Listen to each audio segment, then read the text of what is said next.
Telugu Desam party, BJP, Janasena పార్టీల సంయుక్త ప్రభుత్వం వారిచ్చిన ఎన్నికల హామీల్లోని ప్రధానమైన ఉచిత ఇసుక అనే అంశాన్ని అది ఒట్టిదే అని తేలిపోయింది.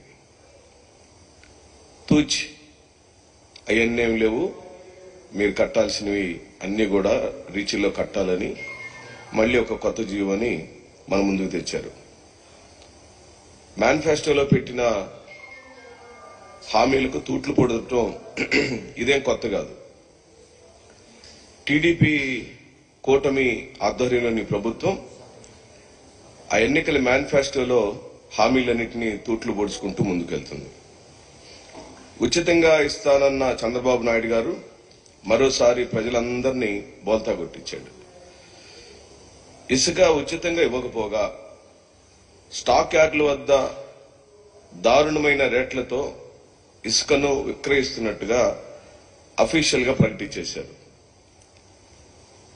స్టాక్ యార్డుల దగ్గర వారి ఫోటోతో ప్రభుత్వం ఆధ్వర్యంలో ఇసుక అమ్మబడును అని నా దగ్గర ప్రభుత్వం ప్రదర్శించిన ఓ ఫ్లెక్సీని రాష్ట్ర ప్రజల సమాచారం కోసం మరియు మీడియా మిత్రుల కోసం మేము చూపించడానికి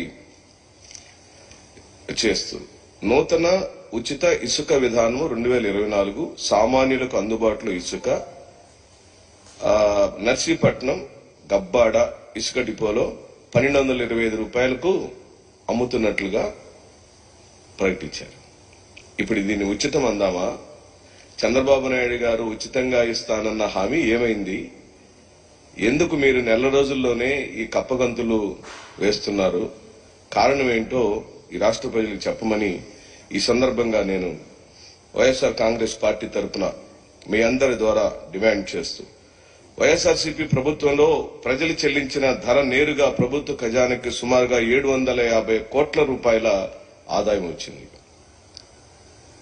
సంవత్సరానికి 750 కోట్లు 5 సంవత్సరంలో ఎంత ఇది అయి ఉంటుందో మీరు గమనించమని చెప్పి అడుగుతూ, ఇప్పుడు ఈ రీచ్ల దగ్గర వసూలు చేసే డబ్బులన్నీ కూడా ఎవరి దగ్గరికి వెళుతున్నాయి? ఆ 750 కోట్ల రూపాయలు సంవత్సరానికి వైఎస్ఆర్ కాంగ్రెస్ పార్టీ ప్రభుత్వంలో రికార్డెడ్ గా ప్రభుత్వానికి వచ్చిన 750 రూపాయల డబ్బులు ఇప్పుడు తెలుగుదేశం పార్టీ నాయకుల యొక్క జేబుల్లోకి వెళ్తున్న మాట నిజమా కాదా?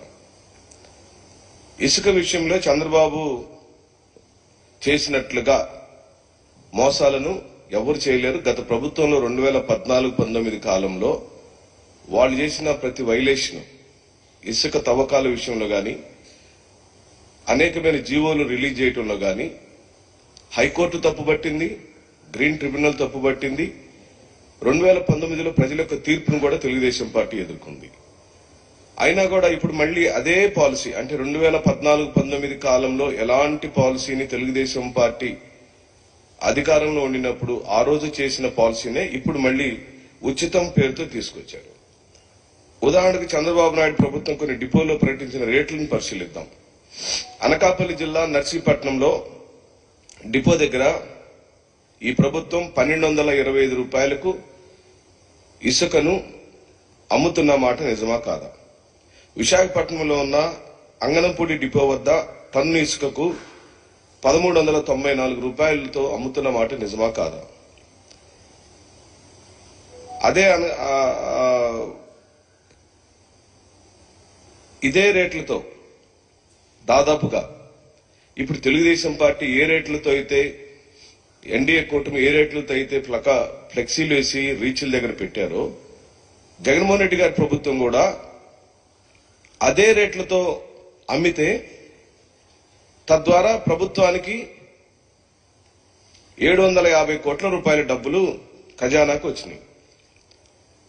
ఏ డబ్బులు మీరు ఈ రోజున ప్లకార్డులో ఫ్లెక్సీలేసి రీచ్ల్లో పెట్టారో అదే రేట్లతో గత ప్రభుత్వం అమ్మిన మాట నిజమైనప్పుడు ఇప్పుడు వస్తున్న ఆదాయం అంతా మీరు తెలుగుదేశం పార్టీ లేదా జనసేన పార్టీ లేదా ముగ్గురు పార్టీలకు సంబంధించిన నాయకులు ఇదిగో ఇక్కడ నర్సీపట్నం వైఎస్ జగన్మోహన్ రెడ్డి గారి ప్రభుత్వంలో నర్సీపట్నం రీచ్ లో 1400 రూపాయలకి పోయిన ప్రభుత్వం ఇసుకను అందజేసింది. ఇదంతా పేపర్ యాడ్లో ఇచ్చాం, పారదర్శకంగా ఇచ్చాం, ఎక్కడ కూడా అబద్ధం లేదు.